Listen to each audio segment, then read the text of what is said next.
বাংলাদেশে ৭১ সালে স্বাধীনতার ঘোষণা এখান থেকেই হয়েছিল। আপনাদেরই এক গর্বিত সন্তান সবার আগে চিৎকার দিয়ে বলেছিলেন উই রিভল্ট। তিনি হচ্ছেন এলডিপির সম্মানিত সভাপতি ডক্টর কর্নেল অলি আহমদ বীর বিক্রম। সম্প্রতি এক রাজনৈতিক সমাবেশে জামায়াতে ইসলামীর আমির ড শফিকুর রহমান যে বক্তব্য দিয়েছেন তা বাংলাদেশের স্বাধীনতার ইতিহাস নিয়ে নতুন করে বিতর্ক তৈরি করেছে। তার বক্তব্যে তিনি বলেন, একসময় ১৯৭১ সালে চট্টগ্রাম থেকে স্বাধীনতার ঘোষণা দেয়া হয়েছিল এবং সেই ঘোষণায় কর্নেল আলী আহমেদ বীর উত্তম বলেছিলেন উই রিভোল্ট। এই বক্তব্য প্রকাশ্যে আসার পর রাজনৈতিক অঙ্গনে আলোচনা ও সমালোচনা দুই শুরু হয়। জামায়াতে ইসলামীর বক্তব্য অনুযায়ী মুক্তিযুদ্ধের সময় চট্টগ্রাম ছিল প্রতিরোধ আন্দোলনের একটি গুরুত্বপূর্ণ কেন্দ্র। তাদের দাবি, চট্টগ্রামের কালুরঘাট বেতার কেন্দ্র থেকে যেসব ঘোষণা প্রচারিত হয়েছিল সেগুলো শুধু সামরিক বার্তা নয়, বরং স্বাধীনতার পক্ষে স্পষ্ট অবস্থান ও বিদ্রোহের ঘোষণা ছিল। জামায়াত মনে করে এই ভূমিকা ইতিহাসে পর্যাপ্ত গুরুত্ব পায়নি এবং একটি নির্দিষ্ট দৃষ্টিভঙ্গি থেকে ইতিহাস উপস্থাপন করা হয়েছে। ড শফিকুর রহমানের বক্তব্যে বিশেষভাবে উই রিভোল্ট শব্দটির কথা উল্লেখ করা হয়। তার ব্যাখ্যা অনুযায়ী এটি ছিল দখলদার বাহিনীর বিরুদ্ধে প্রকাশ্য বিদ্রোহের ঘোষণা, যা স্বাধীনতার আন্দোলনের একটি গুরুত্বপূর্ণ অধ্যায়।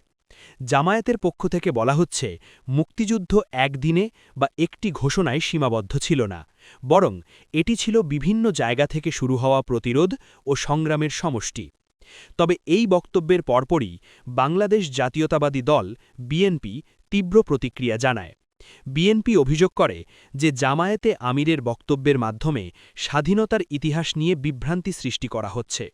তাদের মতে, চট্টগ্রাম থেকে প্রচারিত উই রিভোল্ট বা এ ধরনের বক্তব্য ছিল মূলত যুদ্ধকালীন সামরিক প্রতিরোধের ভাষা, কোনো স্বতন্ত্র বা নতুন রাষ্ট্র ঘোষণা নয়। বিএনপি আরও বলে, মুক্তিযুদ্ধের ইতিহাস একটি প্রতিষ্ঠিত ও নথিভুক্ত বিষয়, যেখানে ঘটনাগুলোর সময়কাল ও প্রেক্ষাপট স্পষ্টভাবে জানা আছে। সেই ইতিহাসকে নতুনভাবে ব্যাখ্যা করে রাজনৈতিক উদ্দেশ্যে উপস্থাপন করা হলে জনগণের মধ্যে ভুল ধারণা তৈরি হতে পারে। তাদের অভিযোগ, জামায়াত এ ধরনের বক্তব্য দিয়ে ইতিহাসের একটি অংশকে অতিরঞ্জিতভাবে তুলে ধরছে। বিএনপির নেতারা মনে করেন, চট্টগ্রামের ভূমিকা অবশ্যই গুরুত্বপূর্ণ, কিন্তু সেটিকে স্বাধীনতার ঘোষণার কেন্দ্র হিসেবে উপস্থাপন করা ঐতিহাসিক বাস্তবতার সঙ্গে পুরোপুরি সামঞ্জস্যপূর্ণ নয়। তাদের ভাষায়, উই রিভোল্ট ছিল বিদ্রোহ ও প্রতিরোধের ডাক, রাষ্ট্র প্রতিষ্ঠার আনুষ্ঠানিক ঘোষণা নয়। এই বিতর্ককে ঘিরে রাজনৈতিক বিশ্লেষকরাও সতর্ক অবস্থান নিয়েছেন।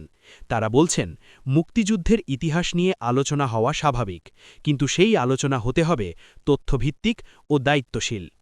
দাবি আর ঐতিহাসিক প্রমাণ, এই দুটির পার্থক্য স্পষ্ট না হলে বিতর্ক আরও গভীর হবে। সব মিলিয়ে জামায়াতে আমিরের বক্তব্য এবং বিএনপির সমালোচনার মধ্য দিয়ে আবারও স্পষ্ট হয়েছে যে স্বাধীনতার ইতিহাস বাংলাদেশের জন্য অত্যন্ত সংবেদনশীল একটি বিষয়।